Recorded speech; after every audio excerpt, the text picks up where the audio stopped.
It's the Opperman Report. Join digital forensic investigator and PI Ed Opperman for an in-depth discussion of conspiracy theories, strategy of New World Order resistance, high-profile court cases in the news, and interviews with expert guests and authors on these topics and more. It's the Opperman Report. And now, here is investigator Ed Opperman. Okay, welcome to the Opperman Report. I'm your host, private investigator Ed Opperman. The show is brought to you by CartKing.com. 877-986-7771. Have you ever thought about going into the cart or kiosk business?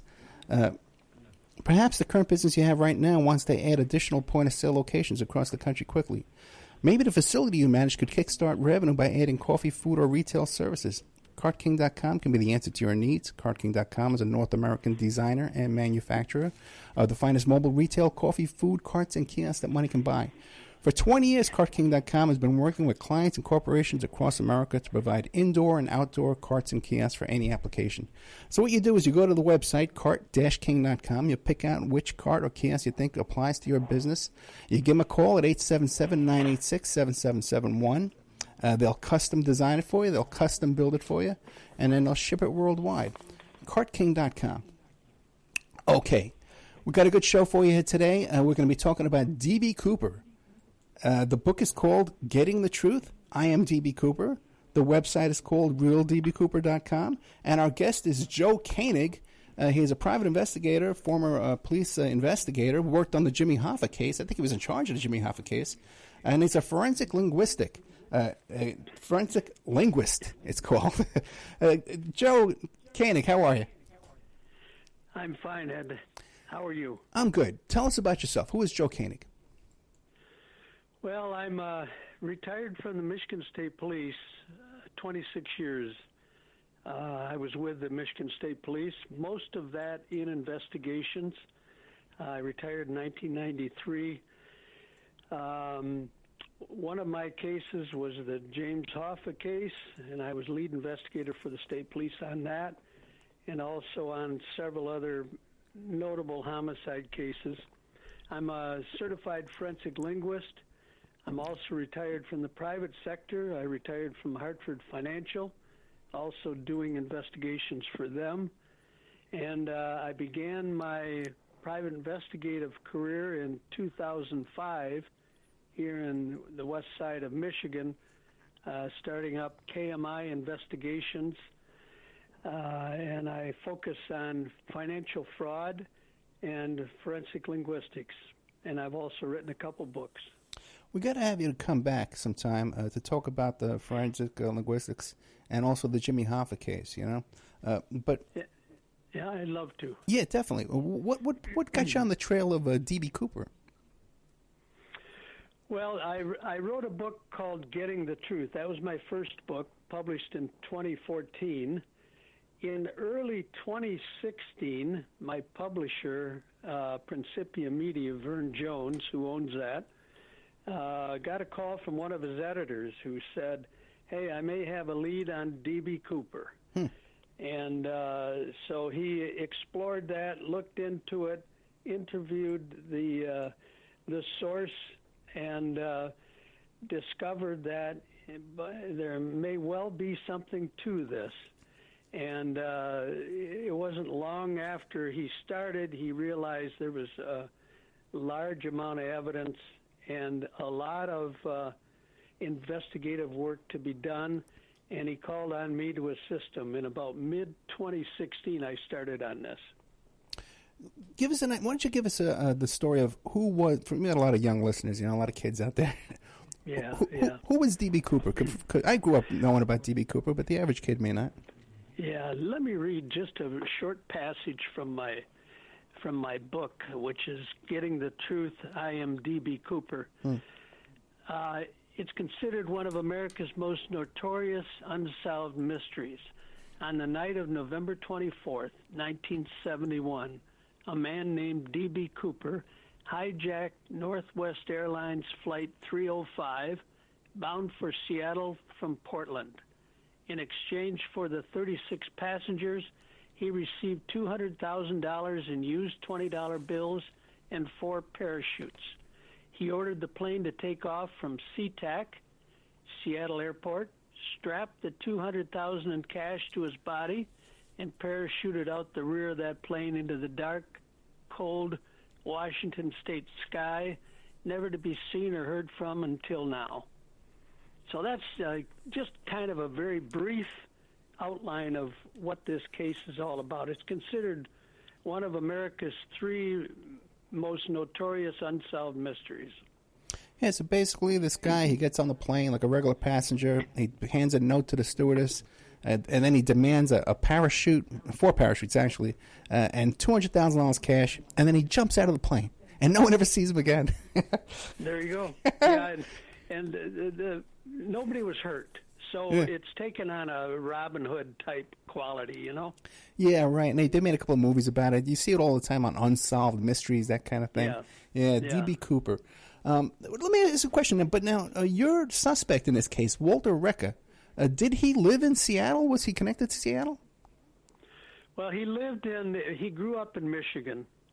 He was, how about if I give you a little background on Walter? Yeah, do that. He was born in 1933.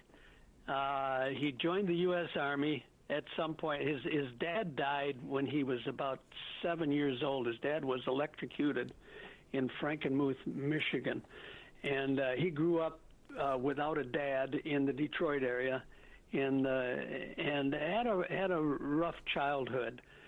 But he joined the service. He received an honorable discharge from the U.S. Army. He was a paratrooper in the U.S. Army. He became a barber after that. And then in 1957, he heard about a skydiving, actually they call it the Michigan Parachute Team in Saginaw, Michigan. In 1957, there was an airport out there called the H.W. Brown Airport in the Saginaw area that allowed parachutists to jump. A lot of airports wouldn't do that in those days. And there was a group of guys, former paratroopers, most of them, who just loved to jump, and they would go up in that plane or the planes that they used frequently, and they did a lot of jumps. They did some performances in air shows. For example, the Rotary Club in Carroll in 1958 had Walt jumping out of a plane dressed as a Santa Claus to help them raise some money in a charity. He then moved. He in '61 then he enlisted in the U.S. Air Force Reserve and became a member of the Para-Rescue Air Rescue Squad at Selfridge Air Force Base here in Michigan. So he became a rescue and survival specialist, which we're told is a pretty hefty achievement, that it's a very, very difficult school to go through and survive, because they jump into freezing waters and all kinds of elements that many parachutists would avoid.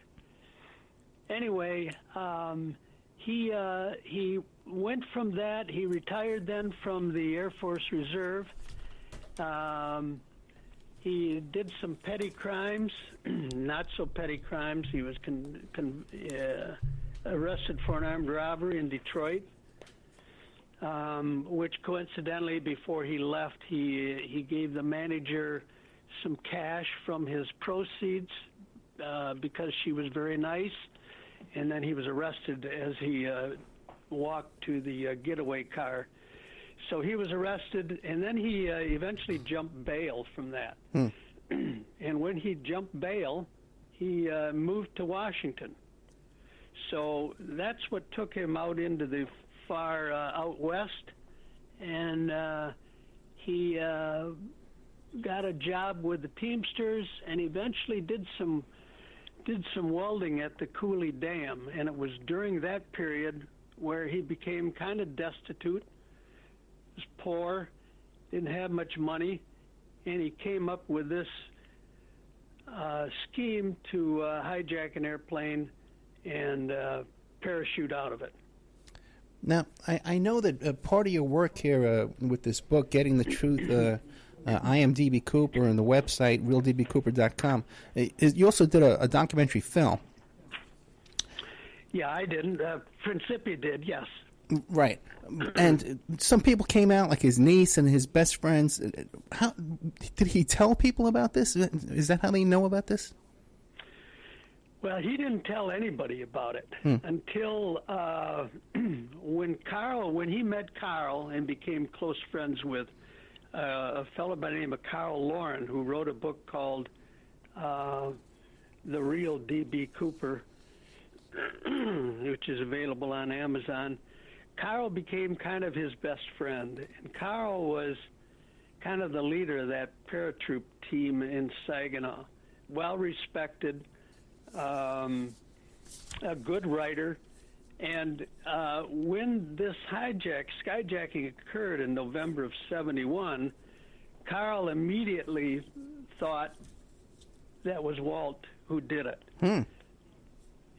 But at the time, Walt he didn't know where Walt was. He lost contact with him. And they had, this paratroop team began having get-togethers up in the Oscoda area in Michigan. And it was then in later years where, in the 70s, where Carl began to ask in prying ways if Walter would admit that he was D.B. Cooper. And Walter resisted, and finally he conceded that he was. And then Carl eventually, over several years, 10, 12, 15 years, was talking to Walter about this. And in 2008, he finally got Walt to agree to recording conversations about this skyjacking. So they did it by phone. Carl is not a techie at all. He has no email, has no idea what a computer will do, probably. So he had difficulties recording this. So some of the recordings you'll hear in that documentary were a little difficult to understand sometimes, but certainly good enough. So over the period of time from 2008 to early 2009, over about 3 or 4 months, Carl recorded a series of conversations with Walt, wherein Walt confessed to the D.B. Cooper skyjacking. And then that was part of the evidence that Principia got from Carl Lauren, who lives down in Florida, and kind of is the star of this whole thing. He did a marvelous job collecting evidence.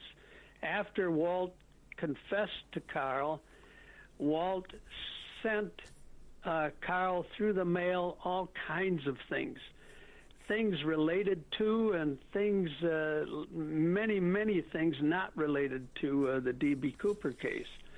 Identifications, phone books, diaries, reports, equipment, and various things that he used, like the leggings he used that he wore during the skyjacking, he sent to Carl. He said, "These are the leggings I wore." And so Carl accumulated all this evidence, and then eventually, after the agreement with Walt was that Carl would not use this information until after Walt died. Well, Walt died in 2014, and then Carl went on trying to get this story told, and eventually came to us, Principia Media. We took it, analyzed it, processed it, really gave it a close look in every which way, and I conclude that Walter is D.B. Cooper. Okay, well, then let me ask you a couple obvious questions. Walter Recca, he comes off as a guy who's doing stick-ups, like an adventurous kind of guy. Was he also the type of guy who would pull a hoax? Was he a hoaxer, a prankster type of guy? No. Walt spoke fluent Polish and Ukraine, and probably some Russian. He was a bright guy. Even though on the tapes he sounds fairly crude, and he was crude, but he could also be very sophisticated. Some of the writings that he sent to Carl are kind of unbelievable. I mean, it's very philosophical and uses vocabulary that you'd never think would be attributed to Walter. But no, he was pretty serious about that stuff. And how about Walter? Walter, what's his background? You mean Carl? Yeah, I'm sorry. Yeah, Carl. Because he has a buddy who's a stick-up guy. You know what I mean? What's his background? I know. Yeah. Carl is a commercial pilot. Okay.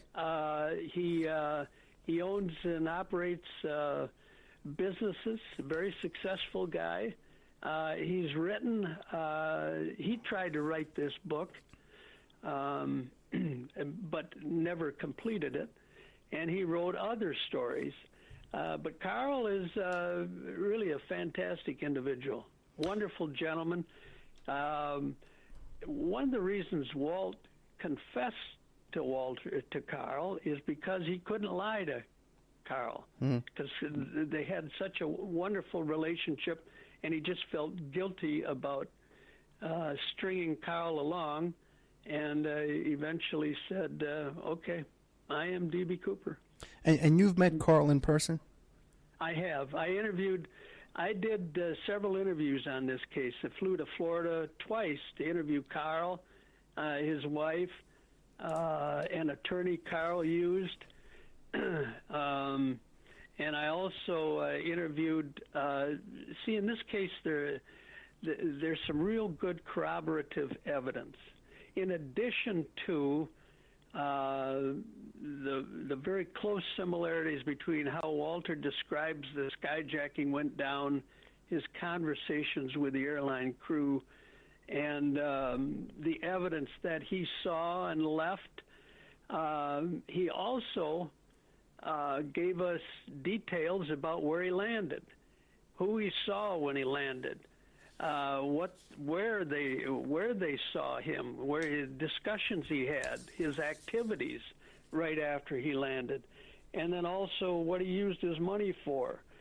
He bought a house, for example, in Spokane within a year of the skyjacking, and he bought a house from a guy. We tracked it down. We found the guy he bought the house from, and the guy confirmed every detail Walt gave us. This guy accepted only cash. He said, matter of fact, if somebody gave me a check, I would force him to go to the bank, cash it, and bring cash back to me. So the fact that Walt bought this house with cash was not unusual. Now, when Walt landed, he landed... No, wait. He bought a house for like $200,000 cash? No, not $200,000. Okay. I forget what the value of the home was, but he bought it on land contract, so it didn't have to be recorded anywhere. Okay. As a mortgage or anything like that. It was a land contract, and he paid the guy cash for it.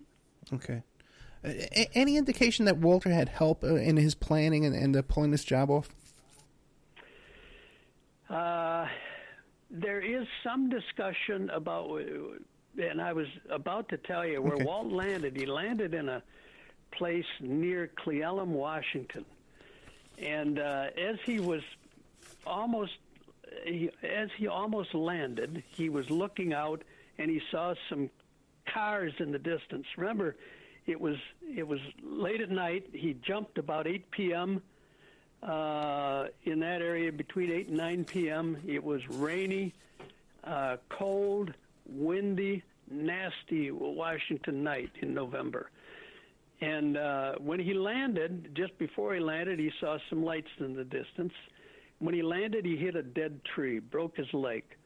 Got out of the tree, took his parachute off, covered it with branches, didn't bury it, just covered it in this field, and then took his raincoat off, put all the cash in the raincoat where it was when he parachuted, but then he made sure it was wrapped up in his raincoat, and then he put the raincoat under his arm and started walking toward those lights. Now, Carl located this witness 5 years after Walt told him this. Carl, along with his son, who's also in the airline industry, figured out where Walter probably landed based upon some of the geographical information and highway information Walt provided him in his confession. So they figured out it was in this Cle Elum, Washington area. And so Walt landed, and he's walking down this road toward what appears to be a restaurant or cafe. When he gets in the cafe, he sees a guy sitting there who's got a guitar and is dressed like a cowboy boots and a cowboy hat. He sits down and orders a coffee, and then he asks the cowboy, if I call someone, will you give them directions how to get here? So Walt went up to the dial phone booth that was at this restaurant. Now we know it as the Teanaway Cafe. Burned down and was replaced by a fire station. So by the time Carl gets out there in 2012, 2013, a fire station is there. No Teanaway Cafe. But everybody there remembers the Teanaway Cafe. Anyway, so Carl calls this guy, Walt calls a guy on the phone. He later tells us, he told Carl the guy's name was Don Brennan, and he hands the phone to the cowboy, and the cowboy gives the guy directions. And in asking, he says, where are you coming from? Well, I'm coming from the Seattle area. Well, you should come down Blewett Pass. And so he gives Don directions. And then he goes on, and he had just stopped there for Cowboy had just stopped there for coffee because he had a concert later that night at 9 p.m. at the Grange Hall in Cle Elum there. So he leaves, goes on his way, and then Don eventually picks up Walt. Walt gives Don several $1,000s for having picked him up, and takes him home, takes Walter home to Walt's home in Heartline. See, Walt drove from Heartline, from his home to, I'm trying to think of the... It was Portland, right? Portland, Oregon is somewhere he flew out of, right? No, he didn't drive to Portland. He went to Spokane. Okay. He parked there at a bus parking lot, parked his car, because he said, if I left a car in Portland, it might become suspicious, and they might relate it to the skyjacking. So he drove to Spokane, then took a bus to Portland, and then stayed overnight at a restaurant, bar, motel that we're pretty sure we know which one it was. And the next day, he goes to the airport and puts super glue on his fingers to avoid leaving any fingerprints, and commits the skyjacking. Real quick, before we take a break, that area in Washington State is so, especially back then, I could imagine, it's all woods and lakes and stuff and rivers and streams. How did he know if he's jumping out in the dark? How does he know he's not going to jump out and land in some lake? He didn't. Just didn't care. There you go. Okay. His niece, if you're watching the documentary, his niece Lisa Story asked him, Uncle Walt, why did you do this? And he told her, I'd rather be dead than poor. Yeah, nothing to lose. He was desperate. He really was desperate, and there was no jump bothered him. Don Brennan, we ever track him down? Don Brennan has died. Okay. But he's a real person. We know he's real. Yep. Oh, yeah. Okay. Definitely. Let's take a commercial break. We're here with Joe Koenig, former police detective, forensic linguistic, private investigator. Keep an eye out for PI Magazine. He has an article coming out in the next couple of months. And also, too, hopefully we're going to get him down there to Crime Con in New Orleans, June 7th to the 9th. He's be the keynote speaker we're hoping for. We're hoping we'll get him a gig down there. But until then, check out PI Magazine. The book is called Getting the Truth. I am DB Cooper. And there's a website called realdbcooper.com. We're going to be right back with more of Joe Koenig right after these messages. And now a word from our sponsors. Check out cartking.com, 877-986-7771.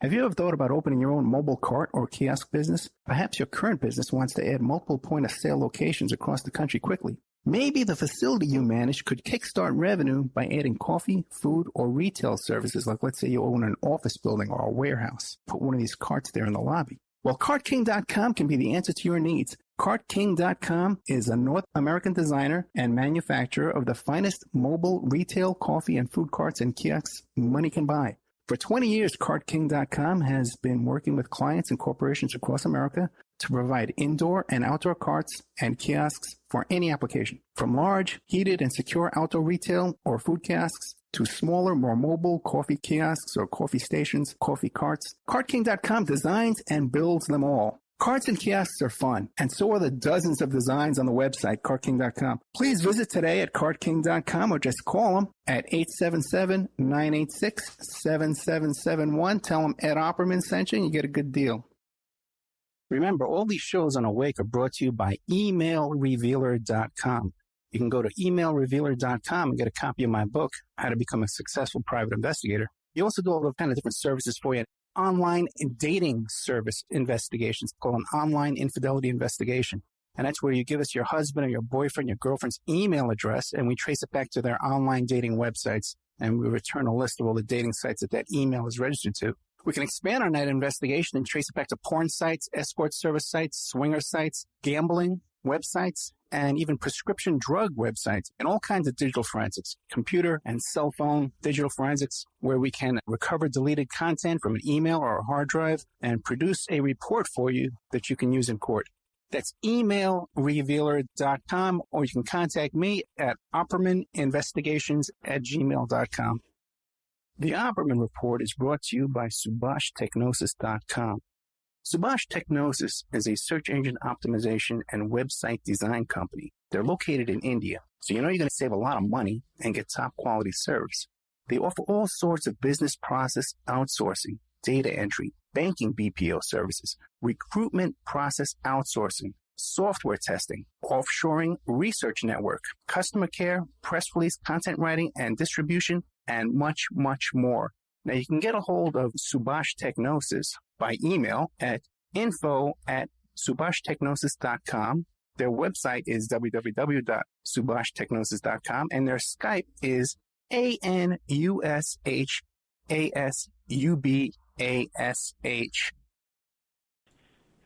Okay, welcome back to the Opperman Report.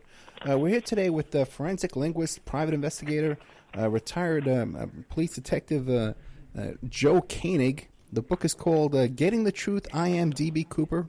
You can check out the website, realdbcooper.com, and keep an eye out for PI Magazine because Joe Koenig has an article coming out there about this topic, about DB Cooper. Hey, Joe, real quick, back to Don Brennan. Was Don Brennan, was he expecting a phone call from Walter? Well, that's what triggered that. When you said, did he plan this with anybody? Right. There's some indication in Walt's confession that would lead me to believe that there were some prior discussions with Don, that he knew that when he flew out of Seattle, he would jump fairly quickly, apparently, and then he knew Don lived in the Seattle area, and he would have Don pick him up.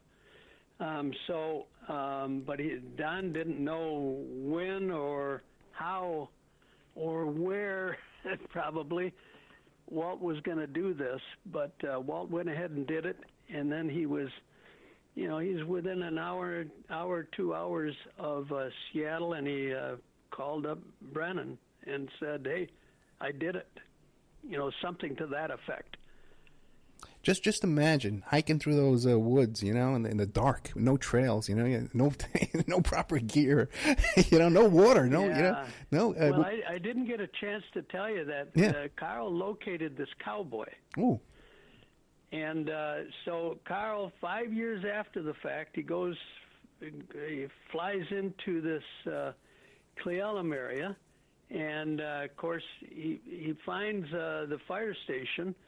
And across the street is an older auto repair shop that he goes into and says, "Hey, do you remember the Tianaway Cafe?" Sure. They remember it. And he says, "By any chance, do you know," because Walt had said in his confession that this cowboy drove a dump truck. So Carl asked this guy, "By any chance, back in the early 70s, do you remember a guy who used to dress like a cowboy and drove a dump truck?" And the guy said, "No, I don't know," but he said, "We have a town historian. Why don't you go see that guy?" And so Carl does, and the guy gives him the same story, but he says, "Hey, I'll ask my son about this. He's more likely to know." So Carl leaves his name and phone number with this town historian, and he then flies back to Florida. A week later, Carl receives a phone call, and the guy says, "I hear you're looking for me." And it's Cowboy. So Carl asks him a couple things. Well, this goes back to 1971. You're in the Tianaway Cafe, and do you remember a guy walking into the cafe that night? He says, "Yeah, I do." And this guy, it turns out, Cowboy is a former police officer. He's a highly respected guy in the community there. He was named King Cole in 2017, which is a high honor in that area for guys who used to work in the coal mines. And he's lived in that area for a long, long time. Well-respected man. And he remembers in detail that meeting. He remembers the guy was wearing penny loafers because he always wanted penny loafers himself. He said it was strange because as he was driving to the cafe in his dump truck, he saw the guy walking along the road in the rain, carrying his raincoat under his arm. And then he couldn't pick him up because his company wouldn't allow him to. And he went on to the cafe there for a coffee before he was to perform at the Grange Hall at 9 o'clock that night. So he's in there having coffee, and this guy walks in. Face red as a beet, all wet, and but he remembers it very, very vividly. And he also remembers taking the phone in the restaurant and telling a guy where the Tianaway Cafe is so he can come pick Walt up. And then he said, just before I left, Walter bought my coffee, said thanks, and the cowboy, now known as Jeff Osadich, went on to complete his concert that night. He's a singer in a band, has been for a long time. He's got a couple CDs out, and he's a fantastic singer, by the way. So he confirms in minute detail, mirrors what Walt told us in his confession. And there's absolutely no evidence these two have ever met or talked or anything. He's telling us in 2013, he told Carl this story in 2013 and gave Carl a written statement. And then I interviewed him in 2017, and he's being truthful. He's a good man. Now, when you look at the sketch, the famous D.B. Cooper sketch, and then you look at a photograph of Walter Recca, it's very similar. You can see a similarity right away. Has this guy Brennan ever been shown photographs of Recca? You mean Osadich? Or Brennan was... Oh, no, yeah, you're right. Yeah, the cowboy. I meant the cowboy. Yeah, the cowboy. Was he shown pictures? Carl sent him, and Carl isn't a police officer, an investigator, or anything like that. Matter of fact, Carl's recordings where he's asking questions, he contaminates the responses of Walter, something terrible. But he repeatedly asked questions, and he actually did an admirable job, sufficient enough for me to feel very confident in the content. Yes, Carl sends Jeff Osadich one photograph of Walter, and says, "Is this the guy you saw in the Tianaway Cafe?" And Jeff said yes. Mm. So you've got an eyewitness whose details are a mirror image of what Walt told us. You've got his home that he bought after the skyjacking. That owner's testimony is a mirror image, basically, of what Walt told us. And everything else Walt has told us, we've been able to corroborate as best we could. Now, we're working off the publisher's budget. There are a lot of things I wanted to do. I wanted to hit Cle Elum hard and see if there were any citizens there who attended that concert the night of November 24th, 1971 at Grange Hall, to confirm that Jeff performed that night. We've got a letter from a guy who owned the dump truck who said, yes, in the early 70s, Jeff Osadich did drive a dump truck. And then we've got Jeff actually subbed for a guy that night at the Grange Hall on November 24th, 1971. And we've got a letter from the guy he subbed for who said, yes, he doesn't specify the date, but he said, Jeff subbed for me. So, we've got a lot of corroboration on this thing, in addition to all the forensic linguistics I did in the statements themselves. Now, how were you able to use that? What, the statements? No, the forensic linguistics. What were you comparing? Like, how were you using that? Well, that's something we were going to talk about at a later show, but okay. Let me give you just a little capsule, okay? Everybody speaks uniquely. Everybody speaks uniquely. And by that I mean everybody communicates uniquely. Our body language, our eye movements, the way we pronounce words, the way we pause, the way we breathe, the way the inflections in our words, the kinds of words we use, and so on. All of that is basically a fingerprint that everybody has. They have a unique communication pattern. So what I looked for, I had the tapes. I had 10 mini cassette tapes that we later transcribed, and my wife had to put in well over 100 hours trying to fine-tune those transcripts so they were brought up to the standard I needed to do forensic linguistic analysis. And the analysis I did was I tried to get a calibrate to the individual, what kinds of words they use, when they use them, when they don't use them. Listening to the audios, I listened to how the people enunciate, how quickly they respond to questions. Are there pauses? Are there different pauses? Are there different pronunciations? Are there different? So I looked for their communication pattern and then I look for changes in those communication patterns, because it's in the changes where these there's a reason for that change. Somewhere there's a reason for that change. It could be they simply thought of some past event that all of a sudden distracted them. Could be a noise in the room, and one of the options, one of the causes could be deception. So I look for changes.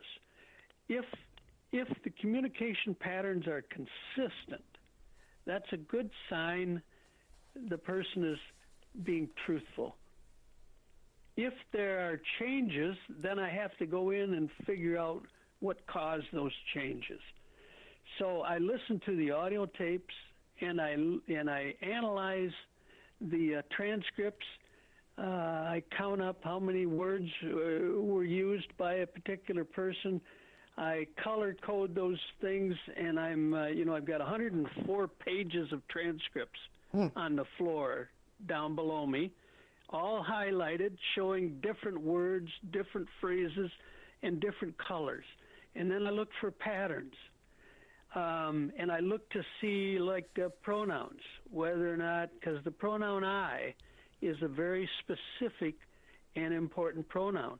If somebody says, I did this, they did it, because they're taking accountability, responsibility. There's only one I, and they're very specific and precise. And truthful people talk precisely. Untruthful people try to obfuscate or confuse. So you use all those different things, and I analyze the transcripts looking for patterns, and I came away from all of that analysis, hundreds and hundreds of hours, feeling that my witnesses were truthful, and so was Walt. Fascinating. We have to have you come back and do a whole show about that. I'd love to take a class from you. That kind of stuff fascinates me. You know how that is. But let me ask you this. Now, the FBI, did Walter Recker ever come across the radar of the FBI? Because you got to think, if he was such a hotshot parachute guy, he's there within 100 miles, 150, 200 miles of where he lives. Did he come across their radar? As far as we can tell, no. Okay. But, some of the things Walt sent to Carl were identification pieces, KGB identification pieces, and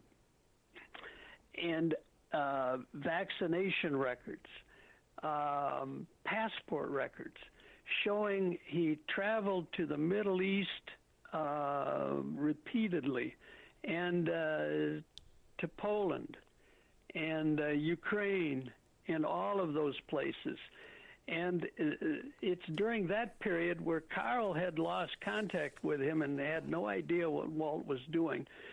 So it's possible there is some federal connection there in terms of Walt doing things in a clandestine way. But it's still speculation. But we do have quite a bit of evidence that would suggest that. Right, because when I was doing research on this, one of the stories I heard, I wasn't sure if it was your story, is that he was approached by two men in hard hats, and then they offered him a job in some kind of intelligence agency. Is that your work? Yeah, that's not my work, but that's part of what's in Walt's testimony. Okay. And Carl goes into that in his book, and the documentary does as well.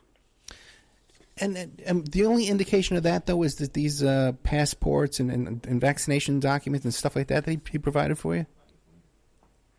I'm sorry, ask that again, Ed. Yeah, in order to verify those claims, what do we have, anything besides the vaccination documents and the passports and that kind of stuff? Anything else? Statements he made to his niece,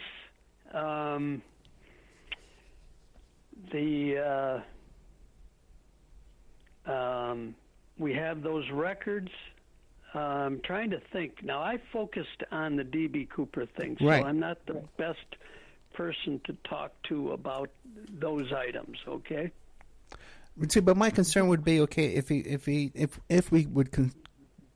we could suspect he's exaggerating that portion of his life, perhaps he's exaggerating the D.B. Cooper portion of his life. I got you. Yeah, what do you think? We found anything we could corroborate. You know, it's not like you can go to the KGB Yeah, and I know, say, yeah. hey, is this ID legitimate? Yeah. Even if it was, they wouldn't tell you. Yeah. But everything we could corroborate, we tried to corroborate, and we did. For instance, the armed robbery of the big boy in Detroit. That's all. We got police reports for that. We've got his, he said he burned down a pizzeria place he owned in Wixom, Michigan. We got police reports on that. Matter of fact, I know some of the officers involved in that investigation after the fact. He was involved in another attempted armed robbery in Birmingham. We've got the police reports for that. So all of those, you know, many of the other things he told us about that we were able to do research on and corroborate, we got corroborative evidence on it. So he wasn't if he was being deceptive or exaggerating, it would have to be in those areas that we've been unable to corroborate. Now, he offered information frequently in real detail, which is another characteristic of a truthful person, in that when they offer details like that, they know that at some point you can prove or disprove it, you know, with a real good, thorough investigation. Everything we could find evidence on, we corroborated what he told us. Now, what about Walter Recker? Did he give you any kind of information, like conversations he had with the stewardess that could then, or maybe the ticket taker, or I think he bought a drink someplace too? Anything like that could be, you could talk to those witnesses and then corroborate that stuff that wasn't in the news media or wasn't in the official reports? Absolutely. I have to hope that the FBI isn't giving everything to the public. That you know, cases are made on details. You know, that's what investigators. That's what separates a good investigator from a bad one. The good investigator will get real good details. So I have to think there are FBI 302 reports that reflect very intricate details of conversations the stewardesses had with the skyjacker. For example, Walt gives us very detailed information about his conversations with various people on that plane. And the FBI, in my book, I say, you know, I think the FBI can solve this case simply by looking at those detailed reports and comparing the information that only the skyjacker would know, and that would be Walt. Now, he smoked Raleigh cigarettes. They confiscated 8, I think, cigarette butts off that plane. Those were Raleigh filter cigarettes, the same kind of cigarettes. Now, those would contain good DNA if the agents, when they seized it, they stored it properly. Now, we've heard since that they may have lost that evidence.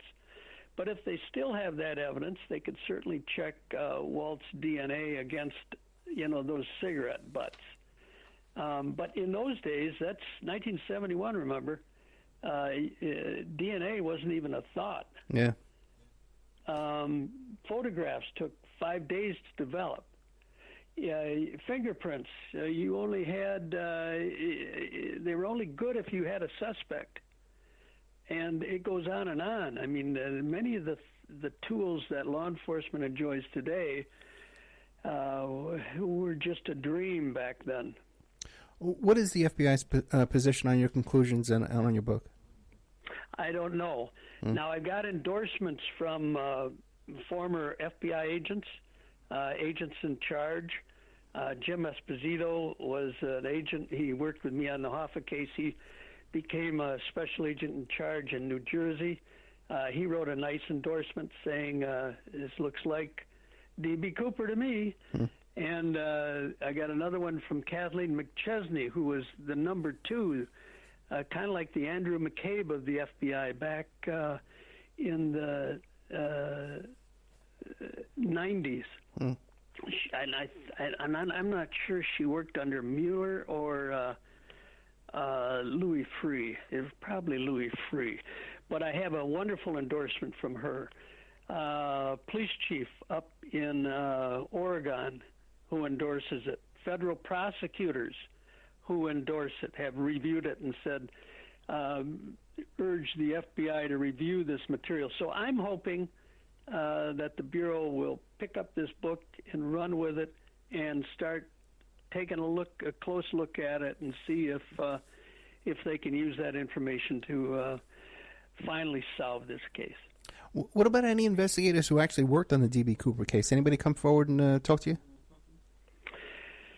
No, I haven't. Well, my book was just came out. Yeah, it's just coming last out week. Yeah. So I haven't had a chance. There are a lot of people involved in this case.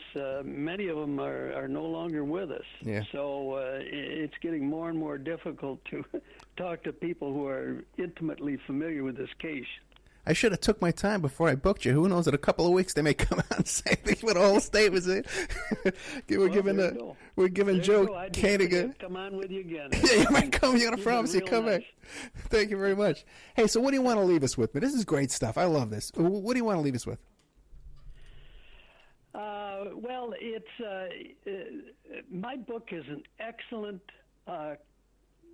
primer on how to solve a cold case, for example.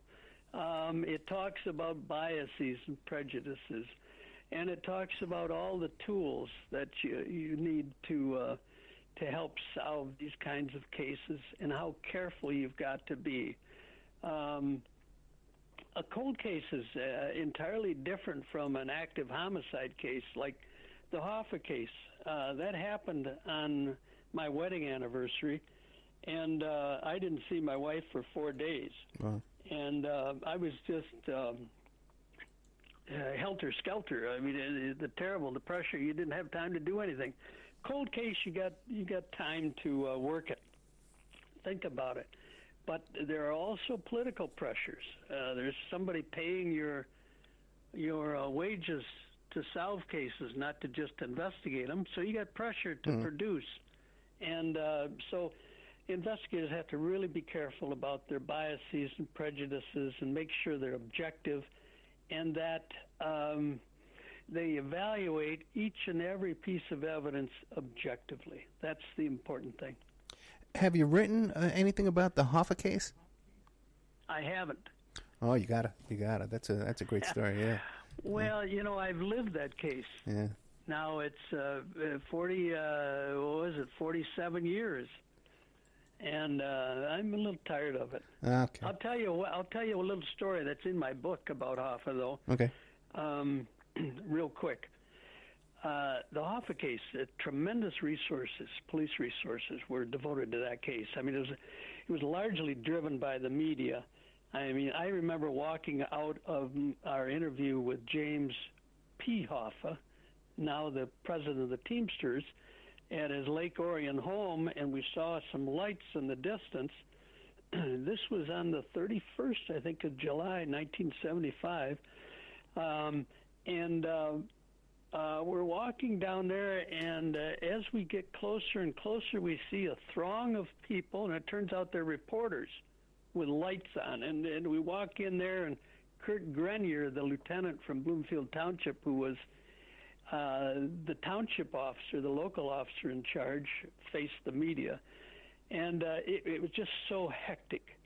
But there were so many resources devoted to that case that you wonder if it was worth it. It was, because we used all of that publicity and public interest to get search warrants, to get grand juries impaneled, to get wiretaps, to get search warrants.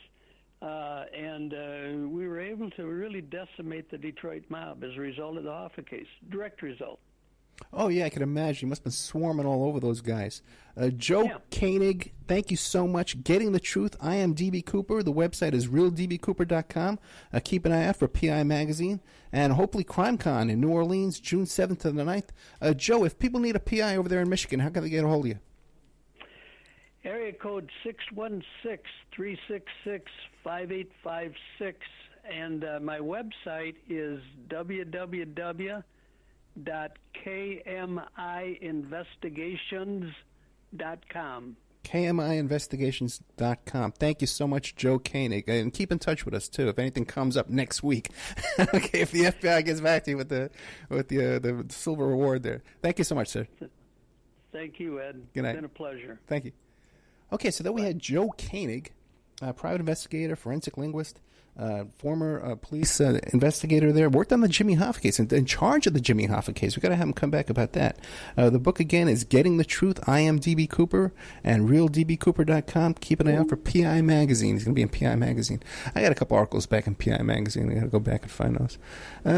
21 Financial. The show is brought to you by 21 Financial. They provide unparalleled personalized accounting services to clients across New York and Houston area. From now until April 14th, their sole focus is getting taxpayers the biggest refund possible on their money earned. They're now mobile. You can't come to them, they'll come to you. With the capability to file in any state within the U.S. You can find them on Facebook or book an appointment directly through Emily. 903-265-8563, or you go to Facebook, 21 Financial. Ask for a free estimate on how to double your refund, and they can advance you $6,000, up to $6,000 on your refund. So you're getting a refund coming up. Say, hey, Emily, give me the cash right now. And they hand it right over to you.